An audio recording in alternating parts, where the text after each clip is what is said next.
that is the big question. That is the big secret. That is what sends everybody that has all of the information, that knows everything, into a blind panic.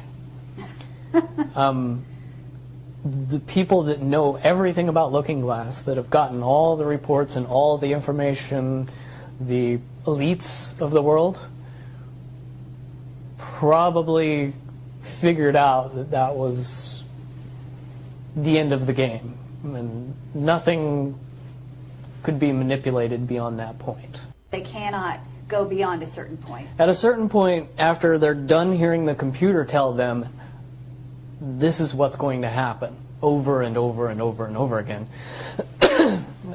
all they become focused on is, how do we fix it? Why? What is the this that's going to happen? The You know that? inevitable contraction of the timelines.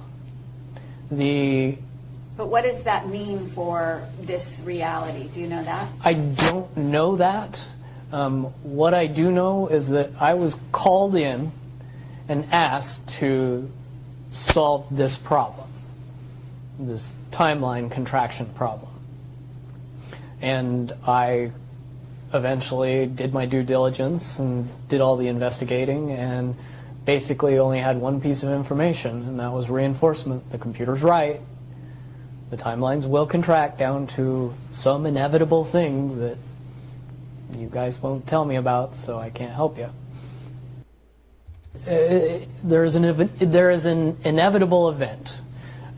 It's been forecast, it's been predicted, it's been fed to us in a slop trough of what they want us to believe will happen. But they don't. However, know. they don't actually have control over what happens. They only have control over the reaction, and it seems that no matter what they try to do to cause their desired reaction, it's going to have an opposite effect. Now, it's much, much easier for me to explain today what that process is as opposed to back then. But if I had to give it a name, I would say it's the awakening process.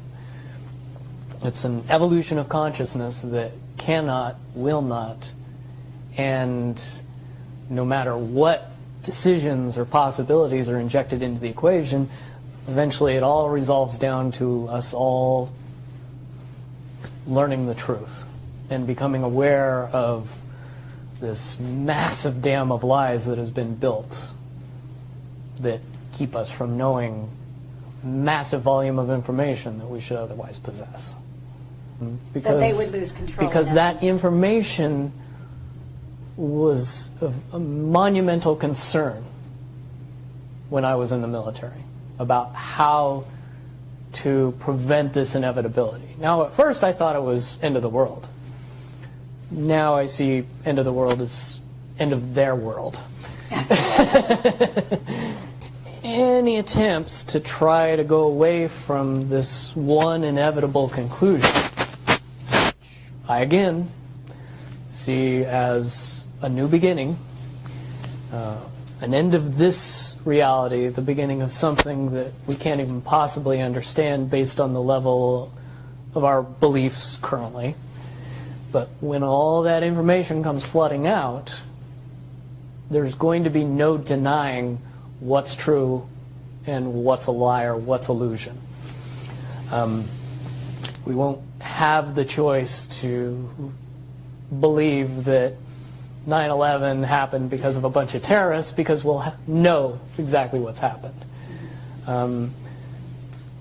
Basically what we're experiencing right now is two master chess players sitting at the board, and one of them looks down at the board and sees that he's in checkmate in 7 moves. And he looks across at his opponent, and he knows that his opponent sees it too, so there's no getting out of it. So at this point, the loser can only prolong the game. The game, both players know the game is over. It's only a matter of time before he does this, and then you're forced to do this, and then he's forced to do this, and eventually checkmate. we, as a race, if we could understand that the game is over, that based on the rules of the game, the bad guys have already lost, the good guys have already won. Yes, there's moves left on the table, but those moves are being forced by the player that is going to win. The only way that checkmate can't happen is if the player that's winning makes a mistake. But from all of the information that I've gathered, all of the information that's been given, all of the information that's been vetted to me, it seems pretty obvious that the good guy player on the side of the chessboard knows exactly what has to be done to win the game. And so at this point, any mistake would be all but impossible. I was entrusted in getting it down to 2 possibilities. And I've heard both of those possibilities talked about in massive proportions, the good and the bad.